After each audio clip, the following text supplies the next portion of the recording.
ก็สามารถเอามาเป็นลูกเป็นผัวก็ได้เนาะโดยลมกันจักเดือนน้องละลงไปเรื่อยประมาณจักเดือนจะคิดว่าเอามาเป็นแฟนได้4-5 เดือนโอ้ประมาณ4-5 เดือนก็ถือว่าโอเคเนาะเพราะมันก็เป็นครึ่งปีเลยเนาะเขาอาจจะสามารถเบิ่งใจกันได้ละเอียดกว่านี้เนาะกับทักทายสบายดีและสวัสดีเด้อ FC ฮักเพลกันเบิร์ดสุขุสุคนเนาะบ่ว่าจะเป็นภายในหรือว่าต่างประเทศก็ยินดีต้อนรับกับชุดซอง3 มื้อบันปลายอีกแล้วเนาะพบพอกับ3 มื้อมื้อนี้ก็เพิ่นได้เดินทางมาหาทางผู้สาวโสดหน้าใหม่เนาะก็ซึ่งว่าทาง3 มื้อนี้ได้มาเป็นครั้งแรกหรือครั้งชีวิตเนาะก่อนอื่นทาง3 มื้อเองก็สิได้เข้าไปทักทายทางผู้สาวโสดกันก่อนเด้อเนาะตอนนี้ก็ฮอดทางซานเพิ่นเป็นที่เรียบร้อยเนาะมื้อนี้ก็บรรยากาศฮ้อนหลายพอมีพี่น้องเอ้ยเนาะอาจจังได้สักสมัยกะสิบ่ว่าระยะห่างเนาะกะสิได้เข้าไปหาทางผู้สาวโสดเพิ่นกันเด้อเนาะเปิดภาพมากะมาพบพอกับผู้สาวโสดหน้าใหม่เนาะทางเสมอนี้มาเลยมาถ่ายน้องเป็นครั้งแรกเนาะสบายดีเด้อโดยสบายดีเนาะทางผู้สาวโสด ก่อนอื่นทางเสมอนี้สิขออนุญาตถามชื่อน้องเพิ่นก่อนเนาะชื่อว่าจังได๋น้องล่ะใหม่ชื่อน้องใหม่อายุจักปี19สิเข้า20โอ้อายุ19 ปีแล้วเนาะก็สิเข้า20แม่นบ่โอ้สิฮอดวันเกิดเด้อตินี่แม่นบ่หรือว่าไกลแล้วสิฮอดสิฮอดวันเกิดเลยเนาะโดยทางน้องหละเพิ่นก็ออกมาให้ทางเสมอสัมภาษณ์ในมื้อนี้ก็เนาะสิว่าจังได๋เคยเปิดใจบ่น้องหละเคยอ๋อเคยเปิดใจแต่โดนแล้วฮอดบ่ปีบ่ฮอดเนาะก็ประมาณอยู่4-5 เดือนบ่หลังจากเปิดใจแต่ก่อนเนาะมีคนโอ้คนล้มอยู่บ่น้องล่ะมีอยู่อ๋อมีอยู่หลายคนบ่ บ่ ประมาณจักคนน้องล่ะ 2-3 คนโอ้2-3 คนส่วนหลายเป็นหนุ่มทางใดหนุ่มไทยหนุ่มไทยหมดเนาะอายุเพิ่นหลายส่ำใดน้องล่ะ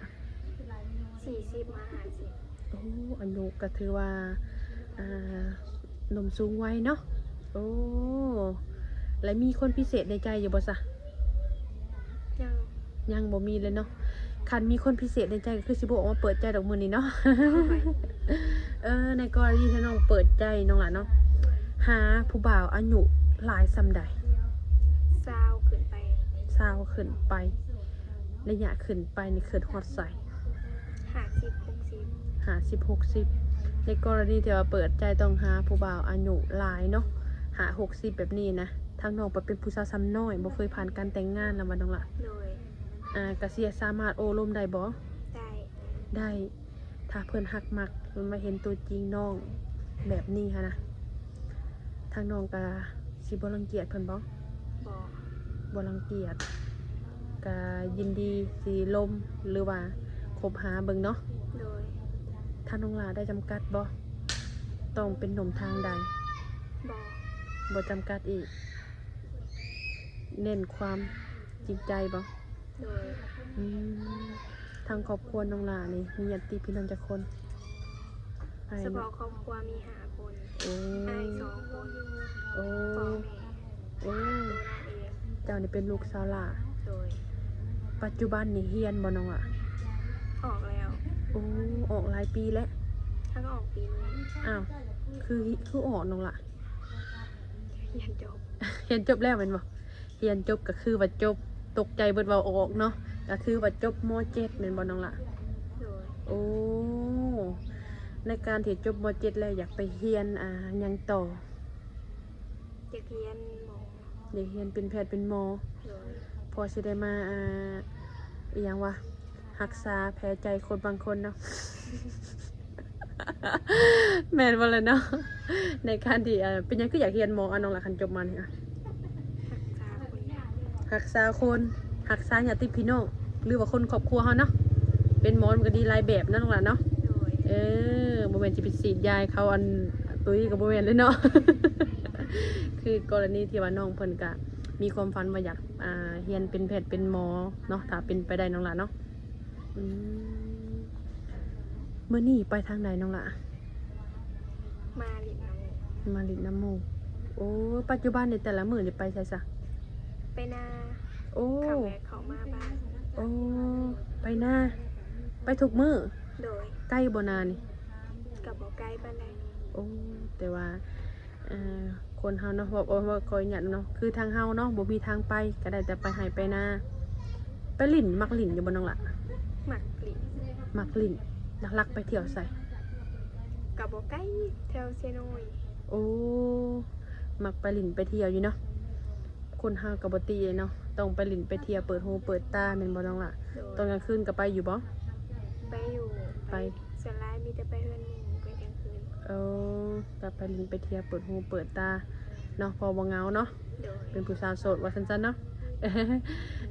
เนาะมาเปิดใจมาบอกว่าเปิดใจในครั้งนี้ก็คือว่าเพิ่นบ่ได้จำกัดอายุของผู้บ่าวเนาะสามารถโอลมได้ ได้ ในกรณีที่แบบว่าผู้บ่าวเพิ่นเคยแบบว่าผ่านการแต่งงานเนาะ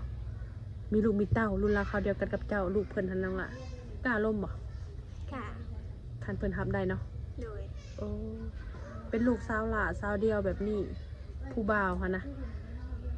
ให้ไปอยู่นำก็สิไปได้บ่ แต่น้องบ่ไป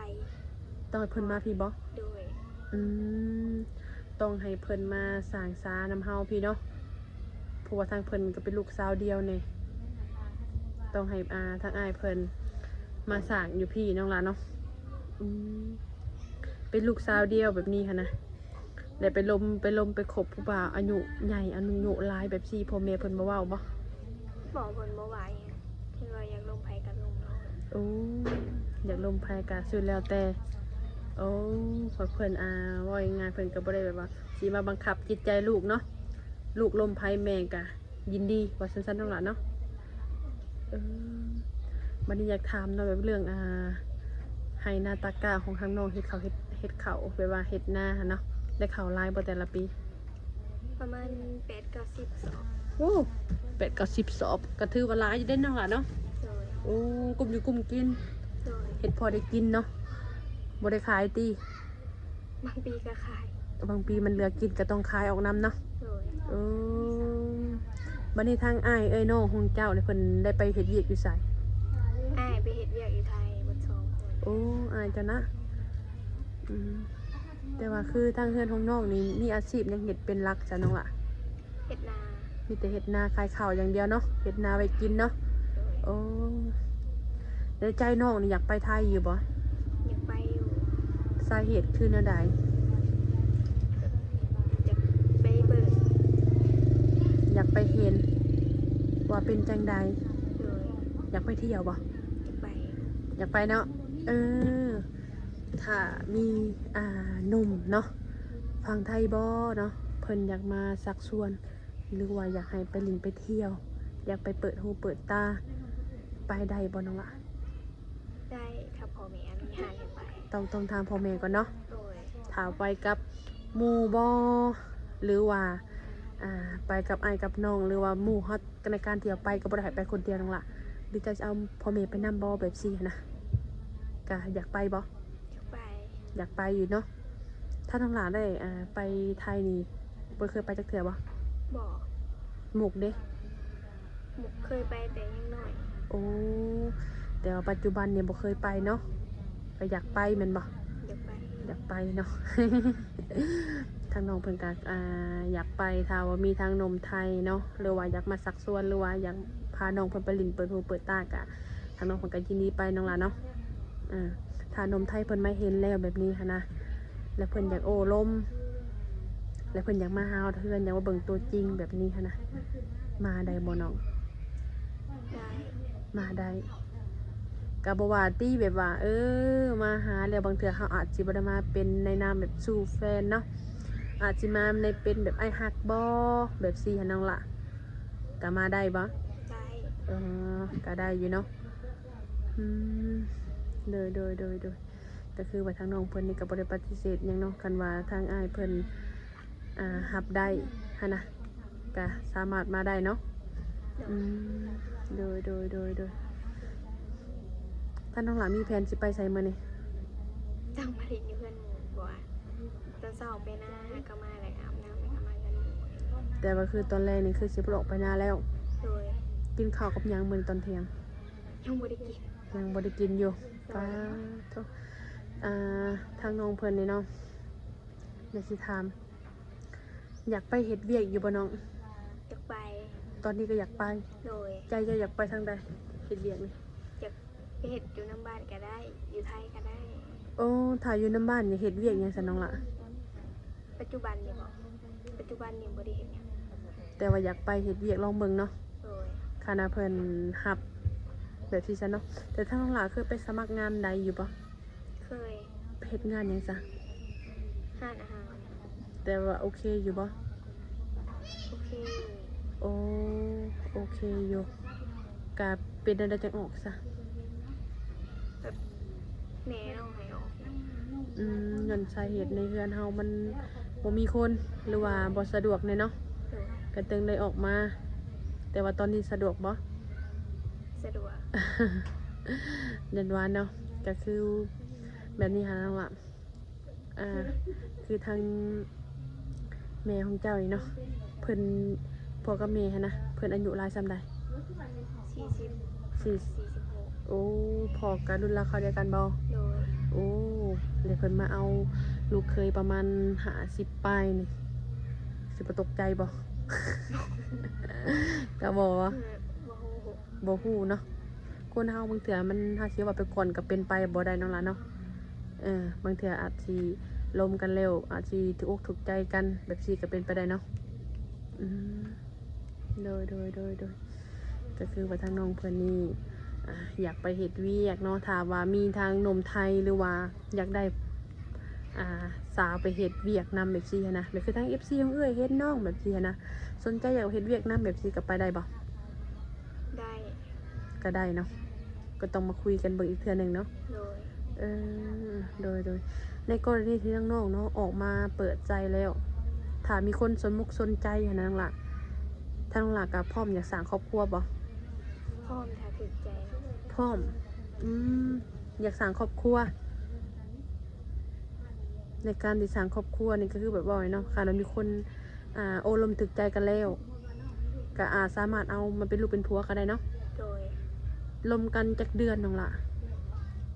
ลงไปเรื่อย ประมาณจักเดือนจะคิดว่าเอามาเป็นแฟนได้นี่ ๆ 4-5 เดือน โอ้ประมาณ 4-5 เดือนก็ถือว่าโอเคเนาะเพราะมันก็เป็นครึ่งปีแล้วเนาะเขาอาจสิสามารถเบิ่งใจกันได้ละเอียดกว่านี้เนาะผู้ป่าแถวบ้านนี่ก็บ่มีบ่น้อง ที่อยู่เห็นเขาเสร็จมาอยู่ เสร็จมาแล้วเขาเอาในใด เข้ากับเสร็จลิ้นน้ำจ้ะเขาเคยบอก แต่ว่าบ่ได้สนใจเนาะ โดย แต่ว่าสามารถโอ้ลมได้แซดได้เนาะแต่ว่าเฮาก็แบบว่าสิว่าจังได๋มันบ่มีความแบบว่าบ่มักรุ่นกับราวคราวเดียวกันแน่บ่นี่ได้เป็นผู้สาวซ้ำนี้หันนะเดี๋ยวเรามักรุ่นราวเดียวกันบ่อายุ20ปลายปีแบบนี้หันนะมีอยู่คนมาแซวน้องล่ะ มีแต่ว่าเปิดใจให้เขาอยู่บ่ บอก มันเป็นแนวใด เคยเปิดใจมาแล้วแบบเขาเห็นไอ้เจ็บเชื่อ เคยเปิดใจแล้วก็เคยได้เจ็บก็เลยแบบบ่กล้าสิไปลบรุ่นราวคราวเดียวกันเพราะว่ามันจะออกคำนองว่าเขาก็สามารถไปเลือกคนอื่นได้ หรือว่ามีความจริงใจต่อกันให้น้องล่ะเนาะ โดย นี่แหละในการที่แบบว่าความหักมันก็มีทั้งดีและกับบอดี้เนาะนี่แหละในการที่ออกมาเปิดใจก็อยากให้พ่อน้องพ่อคนที่ว่าดีแล้วก็หักแพงน้องเนาะและที่นี่สมุดทางน้องนี่บ่ได้เรียนเป็นแพทย์เป็นหมอเนาะบ่ได้เรียนเป็นแพทย์เป็นหมอถ้าว่ามีคนแบบผู้บ่าวหั่นนะและเพิ่นอยากมาเลี้ยงดูเจ้าเพิ่นอยากมาซัพพอร์ตเจ้าแบบนี้หั่นนะอยากให้เจ้าค้าขายง่ายมือแบบนี้นะเจ้าหมักอาชีพเนี่ย คลายเครื่องก็ได้ ขายเครื่อง คลายเครื่องเลย ขายเครื่องก็คือขายของแห้ง คลายเสื้อผ้า โอ้จะหมักขายเสื้อผ้าบ่ โดย โอ้แม่นเป็นจังได๋จังหมักขายเสื้อผ้าเอา เจ้าของหมักใส่แบบนี้แบบนั้นได้บ่ โดย ก็เลยแบบว่าออกไอเดียว่าคันได้ข่อยมีแบบห้านเป็นของตัวเองคันมีทุนมีฮอนก็อยากเปิดห้านขายเครื่องหนึ่งมาอยู่ห้องแอร์ไล่สดขายเครื่องน้องหล่ะเนาะ โดย ขาดเนาะเขามีหยังเขาก็มา มันสิแบบใดคันว่าเป็นของเฮาขายเครื่องอีหยังมันก็โอเคเบิดเนาะคันว่าขายเครื่องเสริมสวยเด้อขายเครื่องเสื้อผ้าก็ว่าเจ้าน่ะสิโอเคอยู่เด้เพราะว่าตาเจ้าน่ะก็สิแบบนะเป็นคนมักแต่งเนี่ยอันนั้นน่ะ แม่ว่าทางน้องนี่เคยเปิดใจแล้วแม่นบ่ เคยเปิดใจแล้ว แล้วคนเข้ามาแบบสิมาลินมาหัวนำได้มีอยู่บ่ มีบางคน แต่ว่าเพิ่นได้มาบ่น้องล่ะ บอก โอ้แต่ละคนนี่คือบ่ได้มาหาเลย โดย ก็บ่ได้เห็นตัวจริงกันเลย บอก โอ้อยากเห็นอยู่บ่แต่ตัวจริงเพิ่นน่ะ ก็อยากเห็น อยากเห็นอยู่เนาะว่าคนเฮาบางเทื่อลมกันแล้วทางน้องหลานมีความรู้สึกแบบมีใจให้เพิ่นอยู่บ่แต่ละคนในการลมนี่บ่มีเลย โดย สาเหตุแนวใด ยังบ่ถึงใจ บ่ถึกใจเฮ็ดแนวใดจังให้ถึกใจน้องอะอยากถามว่าต้องเฮ็ดแนวใดจังสิได้ใจน้องให้ผู้ชายเฮ็ดแนวใด ใส่ใจ ต้องใส่ใจ โดย การใส่ใจมีใส่ใจแบบใดแน่ 1 แสนหา 2 ตัวหา4กับ เสร็จหาโทรหาบ่ว่างก็บอกเนาะ โดย บ่ว่างก็บอกว่าบ่ว่างเฮาก็คือสิเข้าใจจุดนี้แม่นบ่ว่างตอนใดก็เสร็จหาโทรหาบ่แม่นสิเมินเฉยแบบนี้ที่ประมาณก็คือแบบว่าเฮาสำคัญหากแต่บ่เสร็จหาแบบนี้บ่ โดย โดนเทื่อมันก็เกิดบ่แม่นแบบความหักน้องล่ะว่าเนาะคันคนมันหักมักกันมันก็สิบ่เกิดทำนองนี้จะว่าบ่ โดย โอ้ทางน้องก็เลยบ่ได้หายใจเพิ่นติ บอก คันหายใจนี่คิดว่าเพิ่นก็สิบ่รอดกับเฮาก็สิบ่รอดกับเพิ่นได้ โดย ถ้ามีผู้บ่าวซั่นน้องละบังเอิญในคลิปในช่องของส่วนหลายน่ะนะสิมีแต่หนุ่มสูงวัยนะ FC ของหนุ่มสูงวัยก็สามารถโอ้ลมได้เนาะ โดย ลิ้นยังเป็นหลักบ่ได้ดิดเนี่ย เฟซไลน์นี่ลิ้นยังเป็นหลักเจ้านะ เฟซ ลิ้นเฟซไลน์จะมีบ่น้อง มี โอเค สะดวกแจกทางใด ไลน์ ไลน์โอเคเดี๋ยวสิเอาไลน์ของน้องนี่ไว้แจกน้ำนมเนาะสิเป็นนมทางใดก็สามารถแจกได้เบิดบ่ ได้ ได้เบิดเนาะสิเป็นอายุน้อยอายุหลายก็สามารถแจกได้แม่นบ่ก็บ่ได้ติติ บอก ถ้าเพิ่นทักมาหาก็ให้ตอบเพิ่นเนาะบางคนแจกไปหลายเนาะแต่บ่ตอบ ก็แบบว่าถ้าบ่เจ้าบ่มักเพิ่นเนาะก็บอกไปว่าบ่สะดวกคุยหรือว่ามีคนคุยแล้วเนาะล่ะเนาะก็บ่อยากให้เมินเซยใส่เพิ่นเนาะพวก FC ของสาวเมยก็ทักทายเข้ามาหลายเนาะเรื่องสาวเปิดใจพอเปิดมาแล้วทักหาเนี่ยก็บ่ตอบบ่คุยอันเป็นว่าขี้องค์เนาะบางคนเฮาอาจบ่ได้เป็นสู่เป็นแฟนแต่ว่านับถือเป็นน้องฮักกันมันก็โอเคแม่นบ่มีหนุ่มคนหนึ่งเพิ่นอยู่เมืองนอกอายุค่อนข้างหลายแน่แต่เพิ่นบ่เคยผ่านการแต่งงานน้องก็สิล่มบ่ ลม เพิ่นจะเพิ่นอาจสิมีความแบบว่ามีความจริงใจหั่นแหละแต่น้องก็สิจริงใจกับเพิ่นอยู่บ่เนาะ ยังบ่ฮู้บ่ ยังโมโหยังบ่ฮู้เฮาก็เลยยังให้คำตอบบ่ได้เนาะเดี๋ยวใดก็เสมอเองก็สิว่าระยะห่างเนาะก็มีแต่ให้ทางน้องเพิ่นนี่มาโอ้ลมกันเองกับหนุ่มเพิ่นเองเนาะสิเป็นหนุ่มทางใดก็ทักทายกันเข้ามาเนาะสิเป็นหนุ่มเมืองนอกหรือว่าสิหนุ่มฝั่งลาวฝั่งไทยเฮาก็แล้วแต่เนาะขอด้วยความจริงใจน้องหลานเนาะ โดย โอเคทางกาสีโบระยะห่างเนาะกาสีได้ขอตัวจบคลิปปิดคลิปเนาะมื้อหน้ามื้อไหนพอกันถ้าคำถามใดทางเสมอบ่ได้ถามก็ให้นมๆเพิ่นทักมาถามเองซะน้องหลานเนาะโดยสบายดีเด้อ สบายดี โดย